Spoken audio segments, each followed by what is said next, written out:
150 নিও কিন্তু।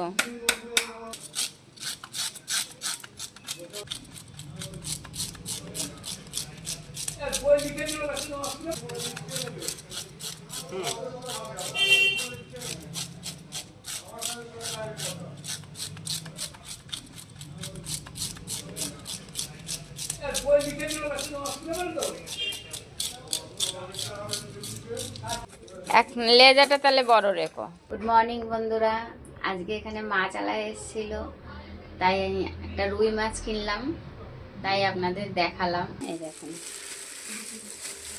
বাড়ির সামনে থেকে আজকে মাছ কিনেছি। পাড়ার মধ্যেই মাছ আলা এসেছিল আজকে। আজকে রুই মাছের ঝোল করব, আলু পটল আর পেঁপে দিয়ে আজকে রুই মাছের ঝোল করব। এটা জ্যান্ত রুই ছিল বন্ধুরা, একদম টাটকা। দেখুন, জ্যান্ত রুই মাছের আলু পটল দিয়ে ঝোল। চলুন মাছটাকে ধুয়ে নেওয়া যাক।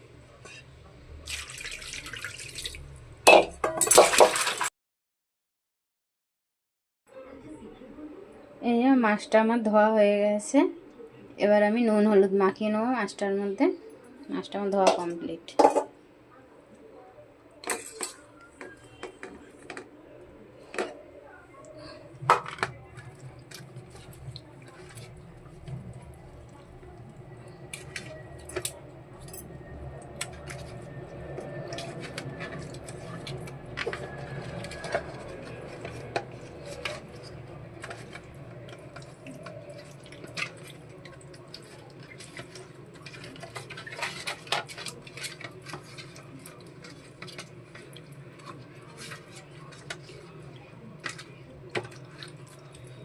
মাছের একটু তেল ছিল, দেখুন মাছের তেলটাও দিয়ে দিয়েছে আমাদের।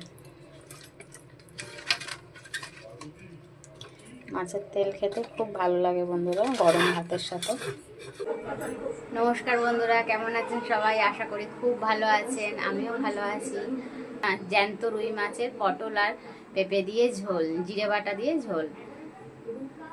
আর আমার রেসিপিগুলো দেখছেন, বড় ভিডিওগুলোও দেখছেন, তার জন্য অনেক ধন্যবাদ। পাশে থাকবেন, এইভাবে সাপোর্ট করবেন, ভালোবাসা দেবেন। আর আমার চ্যানেলটা যারা এখনও পর্যন্ত সাবস্ক্রাইব করেনি, চ্যানেলটাকে সাবস্ক্রাইব করে পাশে থাকবেন, সাপোর্ট করবেন। আমাদের বাড়ির সামনেই মাছালা এসেছিলো, সেখান থেকেই আজকে মাছ কিনেছি। সকালে দেখিয়েছি আপনাদের যে আমি জ্যান্ত রুই মাছ কিনেছি, জ্যান্ত ছিল একদম, একদম টাটকা। ওই মাছেরই আজকে জিরে বাটা দিয়ে পাতলা ঝোল করব। চলুন দেখে নেওয়া যাক। আর পাশে থাকবেন, সুস্থ থাকবেন, ভালো। এই যে চালটা আমি বের করে নিয়েছি, এবার ধুয়ে নেবো চালটা। আর এই যে এখানে ভাতটা বসিয়ে দিয়েছি, যেখানে ভাতটা বসিয়ে দিয়েছি, মানে এখানে জলটা গরম হচ্ছে। এরপর চালটা ধুয়ে দিয়ে দেবো। আর এই যে সবজিটা কেটে নিয়েছি, টমেটো কেটে নিয়েছি, পটল এইভাবে কেটে নিয়েছি, এই দেখুন। আর পেঁপে কেটে নিয়েছি। আর এখানে মশলার জন্য এটা নিয়েছি টমেটো, আদা নিয়েছি, আদা কুচি, আর লঙ্কার একটু জিরে নেব, গোটা জিরে একটু বেটে নেব। এই যে জলটা বন্ধুরা গরম হয়ে গেছে, এবার আমি চালটাকে দিয়ে দিচ্ছি।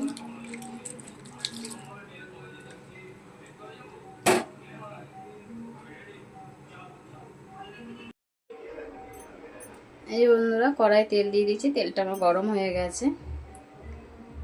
এবার আমি মাছগুলোকে একে একে ছেড়ে দিচ্ছি।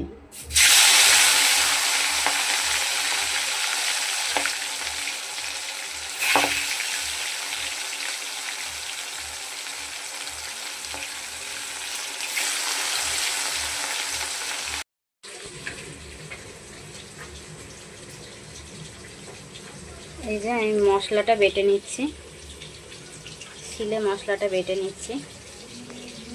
আদা, টমেটো, গোটা জিরে, হলুদ, কাঁচা লঙ্কা, এটা আমি বেটে নেব।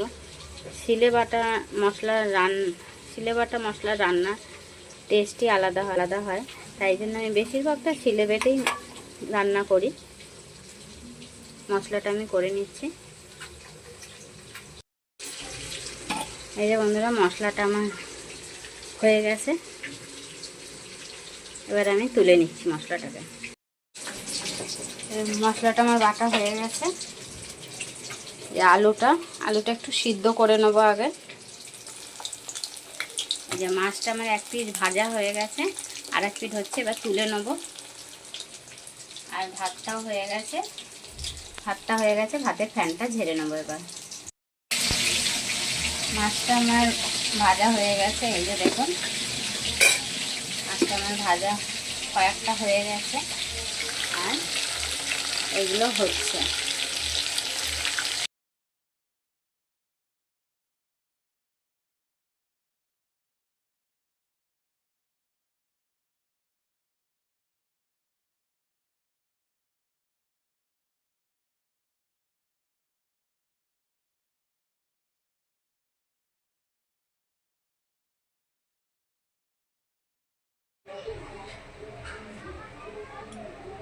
এই যে বন্ধুরা তেলটা আমার গরম হয়ে গেছে, এর মধ্যে আমি ফোড়নে গোটা জিরে দিলাম।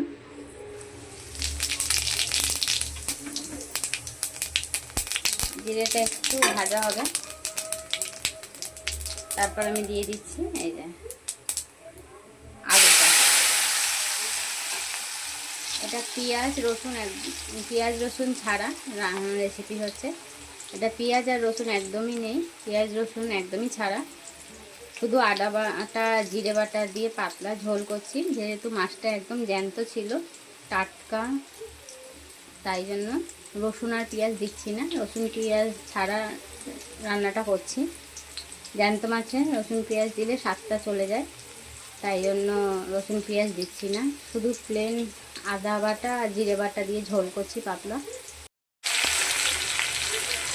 আলুটা ভাজা হচ্ছে, এবার আমি দিয়ে দিচ্ছি পটলগুলো দিয়ে দিলাম। তারপর দিয়ে দিচ্ছি পেঁপে, সবার লাস্টে টমেটোটা একটু দেবো। টমেটো বেটেছি এবং ভাজাতেও একটু দেবো কষার টাইমে।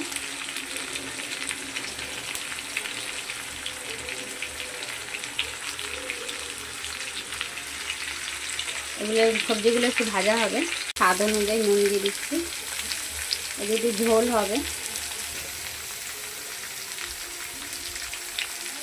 তারপর দিয়ে দিচ্ছি এই টমেটোগুলো।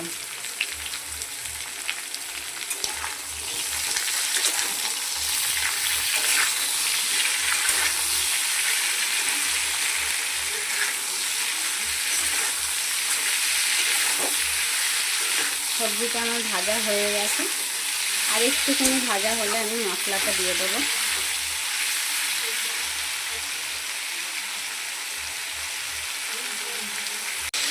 সবজিটা আমার ভাজা হয়ে গেছে, এবার আমি মশলাটাকে দিয়ে দিচ্ছি।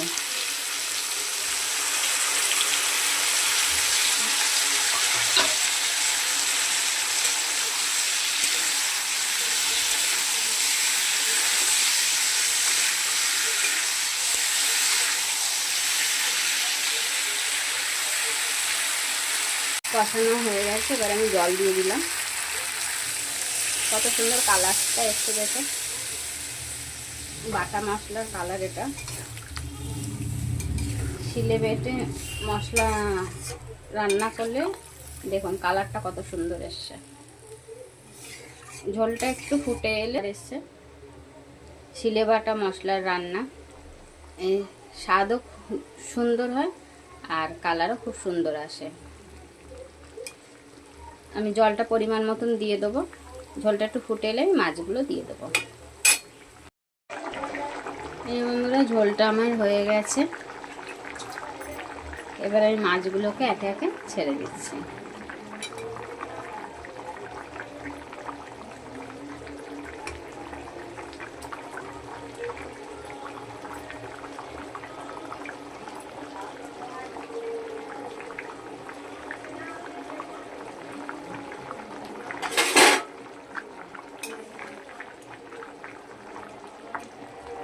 মাছ দিয়ে বেশি ফুটাবো না,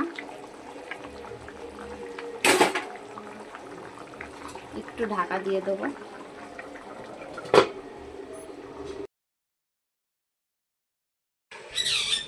এই যে বন্ধুরা কমপ্লিট হয়ে গেছে আমার। এই যে আদা জিরে বাটা দিয়ে পাতলা ঝোল।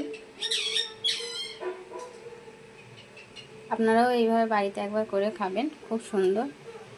আর সুস্থ থাকবেন, ভালো থাকবেন। আজকের মতো নমস্কার।